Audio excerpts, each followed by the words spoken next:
Halo geng, apa kabar para penjelajah teknologi hari ini? Selamat datang di Awan Tekno.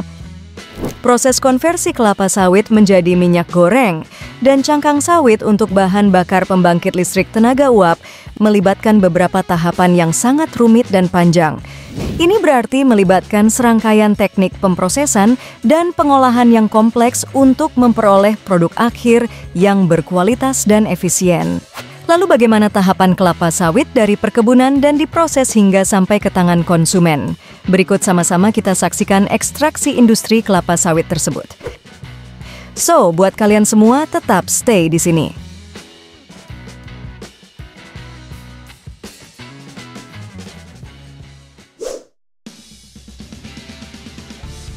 Pertama-tama kita akan melangkah ke perkebunan kelapa sawit. Di sini, kelapa sawit tumbuh subur di bawah sinar matahari tropis dan iklim yang hangat. Petani berpengalaman merawat tanaman dengan cermat, memastikan bahwa kelapa sawit tumbuh dengan subur, sehat, dan kuat. Setelah kelapa sawit matang, saatnya untuk dipanen. Petani yang terampil mengumpulkan buah kelapa sawit dari pohon dengan hati-hati, memastikan bahwa kualitas buah tetap terjaga. Selanjutnya, buah kelapa sawit dibawa ke pabrik pengolahan. Di sini buah-buahan tersebut diproses untuk menghasilkan minyak goreng berkualitas tinggi. Buah kelapa sawit dipisahkan dari tandan buah segarnya, kemudian dimasukkan ke dalam mesin pemprosesan dan diolah sesuai prosedur perusahaan.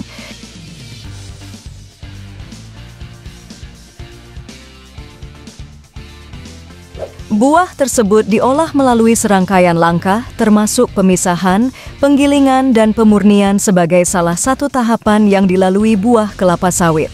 Sekarang setelah proses pemprosesan selesai, kita memiliki minyak mentah. Namun, sebelum menjadi minyak goreng yang siap digunakan, minyak mentah ini harus melalui tahap penyulingan lebih lanjut.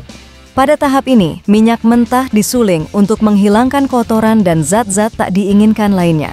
Ini meningkatkan kualitas dan keamanan minyak goreng yang dihasilkan. Dan setelah tahap penyulingan selesai, kita mendapatkan minyak goreng yang siap digunakan. Minyak ini kemudian dikemas dengan hati-hati dan siap untuk didistribusikan ke berbagai toko dan pasar.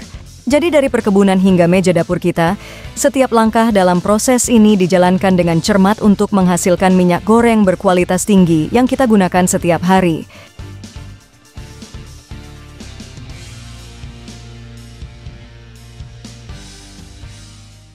Selanjutnya, limbah dari cangkang kelapa sawit adalah produk sampingan dari proses ekstraksi minyak kelapa sawit yang masih dapat digunakan kembali. Cangkang tersebut biasanya memiliki nilai energi yang tinggi dan dapat dimanfaatkan sebagai bahan bakar untuk pembangkit listrik tenaga uap, PLTU, atau boiler lainnya. Sebelumnya cangkang ini harus diolah untuk menghasilkan ukuran partikel yang sesuai dan dibakar dalam boiler untuk menghasilkan uap yang kemudian digunakan untuk menggerakkan turbin dan menghasilkan energi listrik. Penting untuk dicatat bahwa industri minyak kelapa sawit seringkali menjadi subjek kontroversi karena dampak lingkungan negatif yang terkait dengan perkebunan kelapa sawit seperti deforestasi dan degradasi lingkungan.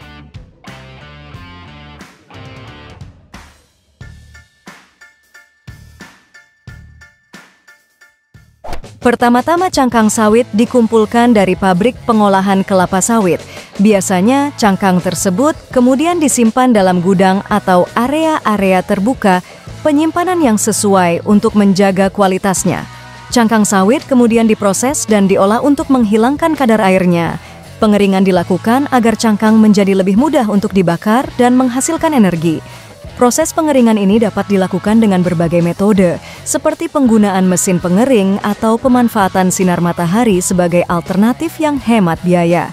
Setelah dikeringkan, cangkang sawit dipotong-potong menjadi ukuran yang sesuai agar dapat dimasukkan ke dalam sistem pembakaran, PLTU.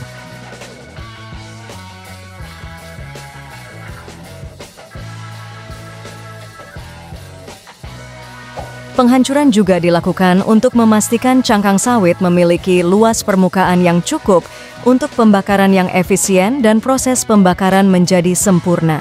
Cangkang sawit yang telah diproses kemudian dimasukkan ke dalam tungku pembakaran.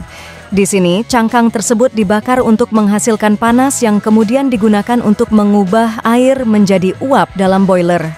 Uap yang dihasilkan dalam pembakaran boiler selanjutnya akan menggerakkan turbin, yang berarti akan menghasilkan energi listrik untuk dapat diolah selanjutnya. Setelah pembakaran selesai, sisa-sisa yang tersisa dari cangkang sawit, yang biasanya berupa abu, perlu ditangani dengan baik. Abu tersebut dapat digunakan kembali sebagai bahan tambahan dalam produksi pupuk atau bahan bangunan, atau diolah lebih lanjut untuk mengurangi dampak lingkungan.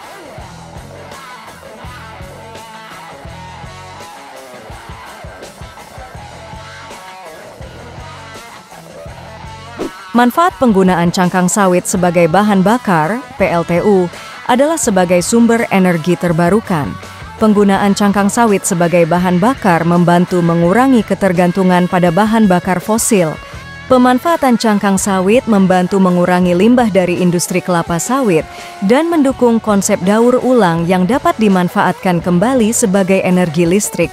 Pembakaran cangkang sawit dalam PLTU memiliki emisi yang lebih rendah dibandingkan dengan pembakaran bahan bakar fosil, sehingga lebih ramah lingkungan. Proses penggunaannya melalui tahapan pengolahan yang teliti untuk memastikan efisiensi dan keberlanjutannya dalam mendukung kebutuhan energi masyarakat.